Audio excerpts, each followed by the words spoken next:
দীর্ঘদিন যাবৎ একদল দুর্ধর্ষ সন্ত্রাসী ভেদুরিয়া ইউনিয়নের সাধারণ জনগণকে অস্ত্রের মুখে জিম্মি করে চাঁদাবাজি, সন্ত্রাসী সহ অন্যান্য অবৈধ কার্যক্রম পরিচালনা করে আসছিল। জনসাধারণ কোস্টগার্ডের শরণাপন্ন হলে কোস্টগার্ড উক্ত এলাকায় গোয়েন্দা তৎপরতা বৃদ্ধি করে। গোপন সংবাদের ভিত্তিতে আজ 4 এপ্রিল 2025 শুক্রবার মধ্যরাত 2টায় বাংলাদেশ কোস্টগার্ড বেস ভোলা কর্তৃক ভোলার ভেদুরিয়া ইউনিয়নে একটি বিশেষ অভিযান পরিচালনা করা হয়। অভিযান চলাকালীন উক্ত এলাকা হতে 5 জন দুর্ধর্ষ সন্ত্রাসীকে একটি দেশীয় আগ্নেয়াস্ত্র, 21টি হাতবোমা, 569 পিস ইয়াবা এবং 44,510 টাকা নগদ সহ আটক করা হয়।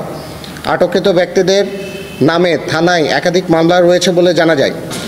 সকল আলামত সহ আটককৃত সন্ত্রাসীদের পরবর্তীত আইনানুগ ব্যবস্থা গ্রহণের কার্যক্রম প্রক্রিয়াধীন রয়েছে।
ডিস্টার্বের ক্ষতি করিস না।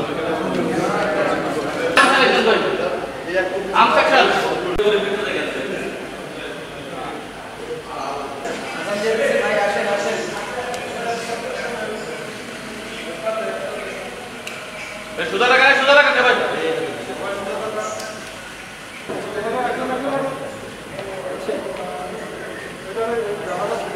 ঠিক আছে, আপনি যাবেন না।